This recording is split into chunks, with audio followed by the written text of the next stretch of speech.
Much for your invitation to speak here. As you say, I was here back in 2015, and at the time I was talking about some of the interviews I'd carried out with, you say, with diaspora Scots, and one of the complaints was that some of the engagement that the Scottish Government at the time wanted with the diaspora was very economically focused, and that wasn't quite what was wanted by the diaspora themselves, who were more interested in issues of culture and heritage.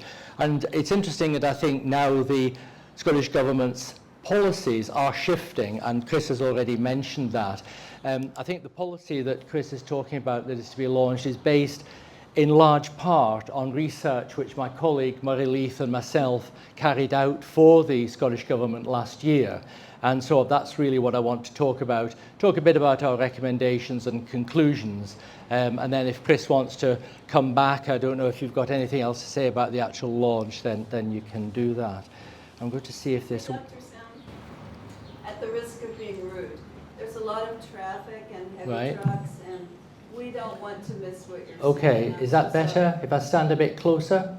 That's much better. Okay, right, sorry about that. I'll see if this works. No, it doesn't. It does. Hooray. Okay, just a quick bit of background then. I think it's fair to say that engagement between the Scottish Government and the diaspora really only began after 1999 and the establishment of the Scottish Parliament. But there was then a number of initiatives, the establishment of a Global Scot network, which was very economically focused. It was very much about business people and the way that they could contribute to the Scottish economy. The Scottish Government at the time launched a Fresh Talent initiative to try and attract back skilled individuals. And there were various plans for engagement published in 2010, 2017 and so on. But it was still, I think, a strong business focus on what were often called the movers and shakers in diaspora society. And there wasn't much attention paid, I think, to culture and heritage. And that was one of the disconnects which I certainly found when I came here in 2015. And somebody said the Scottish Government just regards the diaspora as cash cows. They just want our money, which was probably not very helpful.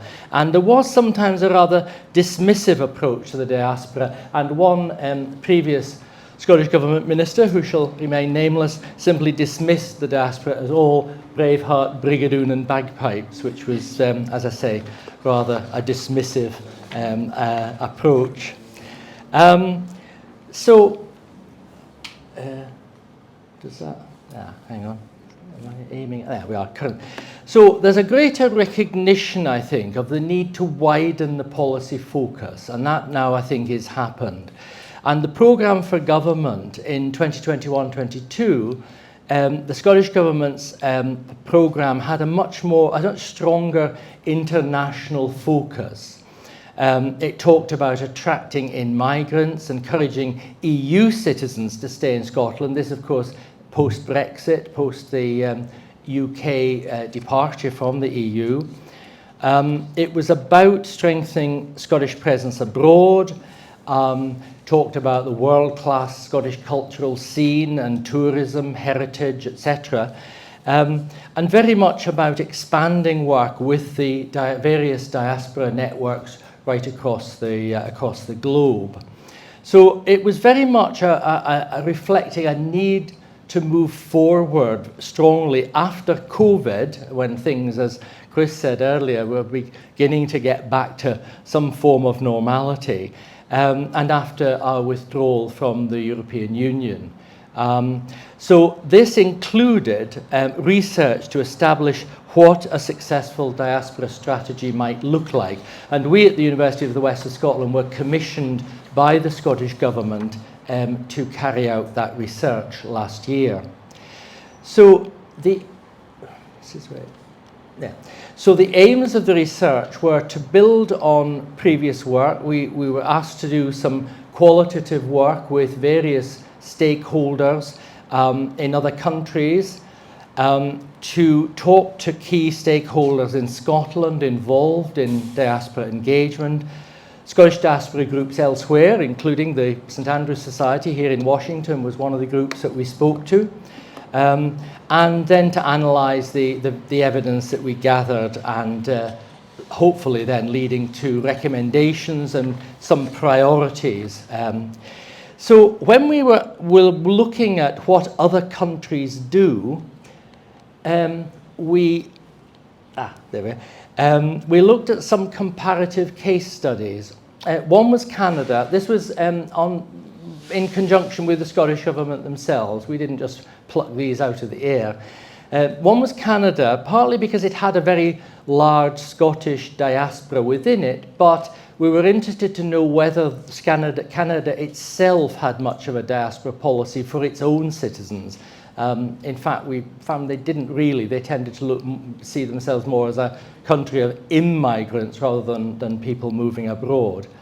We looked at Ireland, obviously, because Ireland, there are huge numbers of Irish here in the States and all over the globe, as you know, and Ireland has had a much longer time to develop a diaspora strategy.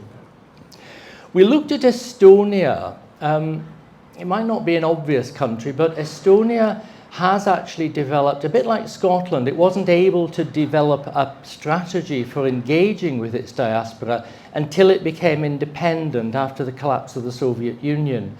And so it's got a much more recent history of diaspora engagement than, say, Ireland has. And they're also very digitally conscious in Estonia, and so they have a very strong digital presence abroad. And we looked at Flanders, the lion flag there, because Flanders, like Scotland, has a devolved government and is not an independent country in its own right. So there were some comparisons there.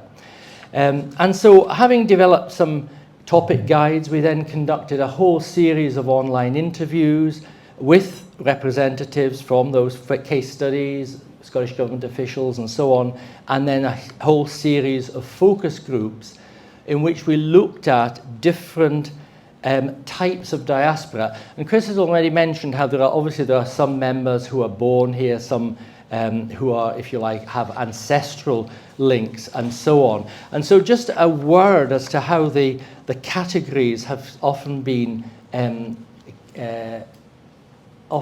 split up. The lived diaspora is what tends to be the term used for people who've been either born or brought up in Scotland who are now working abroad. There's the ancestral diaspora, which is often perhaps what many people here in the United States are, people who are born and brought up outside Scotland, but obviously with family histories that are Scottish, parents, grandparents, or even much further back. The affinity diaspora, and this is people who feel a simple affinity for Scotland. They don't have to be born here in Scotland or born in America.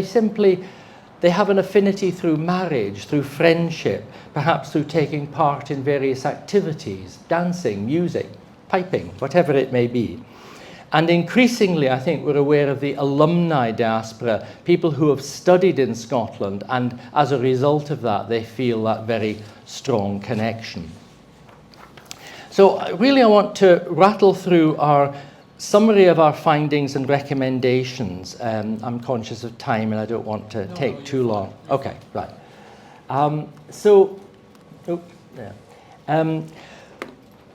I think what we felt was that we needed to have a wider focus. We needed to do a bit more work on who the diaspora actually are. And we felt we needed to move a bit beyond the usually engaged areas, such as North America. I think sometimes, sorry, I should go back. I've gone on too far there. Hang on.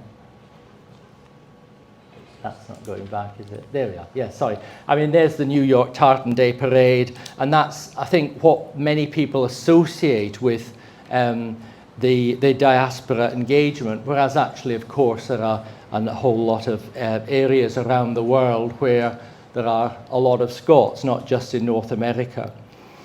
I think we need to embrace all aspects of Scottishness, and this is where we're saying it shouldn't just be about business, but we also need to be comfortable about tartanry and heritage issues. I think there was a period, I think, in Scotland where people rather sighed a bit about tartan and felt, well, you know, it's all a bit old-fashioned, it's all a bit music hall, etc.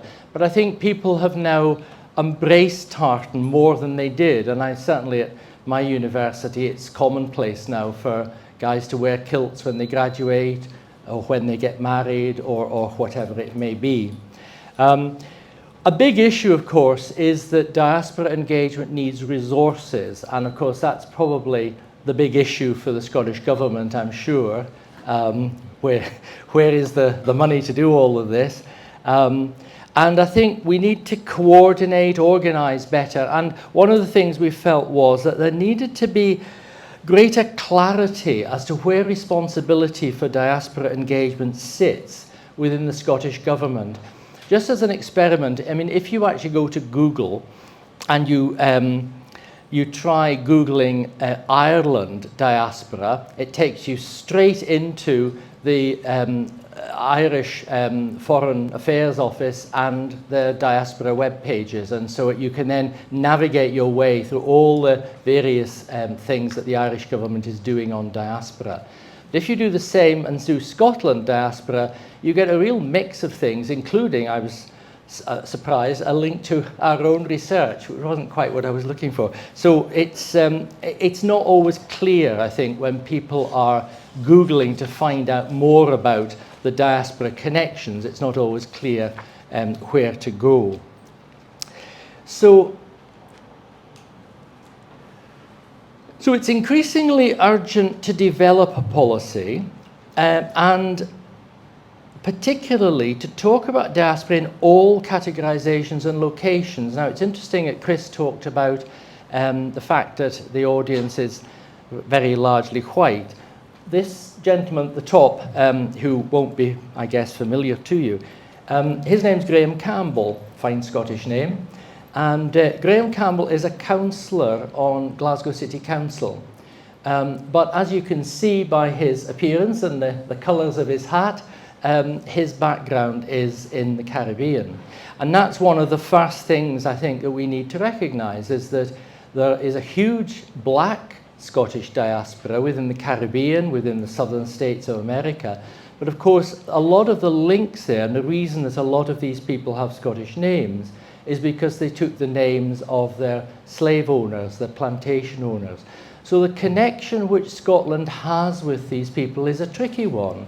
But I think we have to confront that and make sure that these people are feeling as welcome as anybody else in terms of their connections with Scotland, and to have a really inclusive diaspora policy. I think we need to stress the importance of the diaspora to the homeland, and there's Mary Robinson. When she became the President of Ireland, she stressed the importance of the diaspora. She talked about cherishing the diaspora, and she made a speech to the Irish Houses of Parliament to that effect in 1995. And so engagement policies must, as Chris said, be inclusive. They must involve black people, LGBT people, women, whoever. And that's really how Ireland has developed its policies. And we need to strengthen the cultural aspects of policy and get away, I think, from just being economically focused, and to embrace all sorts of, as I say, Scottish imagery, tartanry, and so on.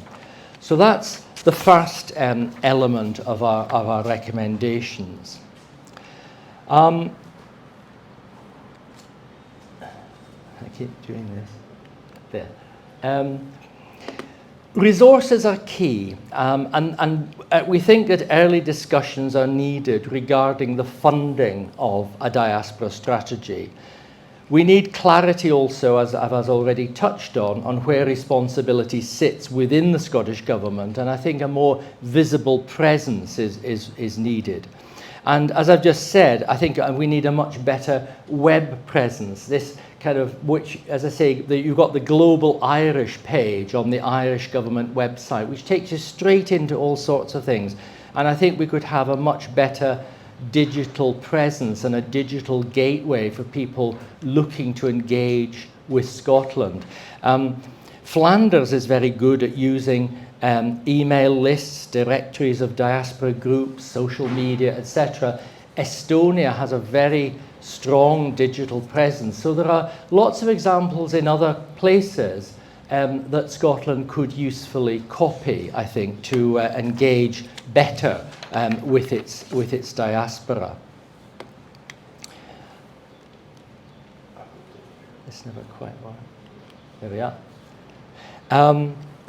So as I say, I think the Scottish Government should make much greater use of diaspora organisations, clan societies, alumni associations, particularly in terms of information dissemination. Ireland, for example, has an emigrant support programme. And what they do is they fund Irish groups abroad to do a whole number of things. Sometimes it's about welfare support for Irish people who are in difficulty, but it's also to do with funding events, cultural events and so on. And the last figures I have, which is 2019, which was the last full year before the pandemic, Ireland spent 12 million euros on a total of 275 projects abroad. So that's quite a useful input of resources to support diaspora organisations. And as I said, the alumni associations, universities, colleges, they have a crucial role to play. They have all sorts of links to graduates abroad, international students, etc. And I think they could be supported in the work that they do. And young people should be at the heart of a diaspora strategy. And one of the suggestions we make is that the Scottish Government could encourage and perhaps help to fund diaspora organisations to expand their membership, encourage scholarships, exchanges for young people. Now, some organisations do. I know the St Andrews Society does here in Washington. But there's more perhaps that we can do in terms of encouraging people to come and spend time back in Scotland. And talking of returning, we are suffering in Scotland, as I think a lot of Western countries are, from various population challenges. And so we have an aging population, we have reduced immigration, partly as a result of Brexit. We've got low growth, and we have, as I say, a lot of population challenges, lots of older people like me, then we need lots more younger people to help support us in our old age. And so it's encouraging the people from the diaspora to come back to Scotland is actually a useful and appropriate policy to have. Again, we can look at Ireland. Ireland has initiatives such as Safe Home Ireland and Cross Care, which can support people who want to return home to Ireland. And Cross Care helps support any people from Ireland who are abroad, who are in difficulty, and helps to reunite them with their families. So there's lots of examples in Ireland where they've started to do work with people from Ireland who want to return. And I think it would be good, again, as Ireland has done, to consider formal recognition of the work of individual diaspora members. Now, obviously here, and we'll see this later on today, there's the National Tartan Day Award being given to former Senators John Duncan and Mike McIntyre.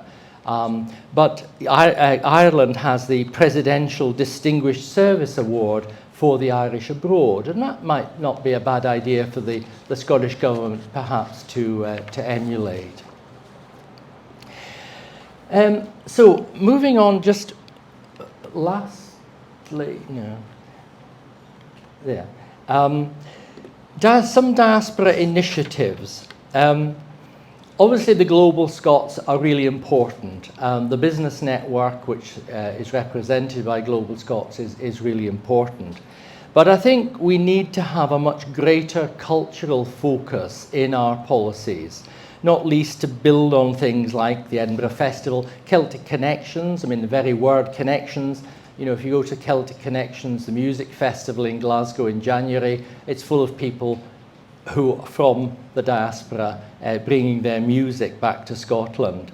The Burrell Collection in Glasgow has recently opened, the V&A in Dundee, which is currently has an exhibition on tartan. there's all these initiatives I think we can publicise to the diaspora, because diaspora tourism is vital to the Scottish economy. Different members of the diaspora often have different priorities. A lot of tourists that come to Scotland, they want to see the obvious things: Edinburgh Castle, Stirling Castle. They go to Loch Ness to see the monster, and so on. But a lot of diaspora Scots aren't interested in that. What they want to do is they want to spend time in the Highlands, in Sutherland, in Rossshire, visiting sites of personal meaning to their ancestors. And so they are visiting and spending money in other parts of Scotland, the parts that the normal tourist trail doesn't reach. And that's actually really important. And years of homecoming. The first year of homecoming was in 2009, and it was an enormous success. I mean, people talked to me afterwards about how they valued that parade up the Royal Mile from Holyrood Park up to the castle, and how moving and emotional it was for them. So I think we could do more of those kind of homecoming events. I'll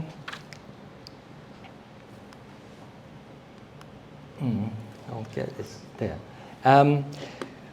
The Scottish Government could do more in terms of having more offices abroad, and I think a global network. We've talked about the global Scots being very business focused. We've suggested that there ought to be perhaps a global network of Scottish cultural envoys to do similar things. That would be worth exploring. We could do more perhaps to support genealogical research, because that's really important to the diaspora. People use the Scotland's People website. And again, Ireland is a good example. I keep going back to Ireland because they're very good at this. They often fund voluntary bodies of family historians to work with the global Irish in terms of helping them to find out about their ancestry. Maybe we could do something similar. And maybe we should have some sort of umbrella body to oversee all aspects of this. Somebody said to us when we were interviewing, we should have something called Interaction Scotland, where we're interacting with the diaspora, and then we could have all of these initiatives under that one umbrella body. Well, we'll see. So, lastly, really, what next? If I can do this. There. Our report seems to have been well received. The Scottish Government treated us to a free lunch in Edinburgh, which doesn't always happen, I have to say. Yeah, so very impressed we were. And the Cabinet Secretary responsible, and who, in fact, we had an online meeting with, is Angus Robertson, who's this Cabinet Secretary for External Affairs. We were unsure initially whether he would continue in post because, as Chris said, we have a new First Minister and a new Cabinet. But in fact, Angus Robertson has retained that brief, and so he is taking forward the Scottish Connections framework. And we understand it's to be launched soon, and you've confirmed that. And we were told there would be some kind of parliamentary debate at Holyrood in the Scottish Parliament at some point later in April or May. So we'll see if that happens. We've been told we'll be invited through for that. And obviously we want to continue working with the diaspora ourselves. I think we've done quite a lot of work over the years in terms of interviewing people, looking at what the diaspora is wanting from the Scottish Connection. And the university itself is launching a centre for migration, diaspora, citizenship and identity. Really snappy title, as you can see. And what we want to do is try and fund ourselves to do a lot more work with Scotland and with its diaspora. So we'll see how things move on. I think looking forward, obviously, to the launch of policy next week, and then taking things forward after that.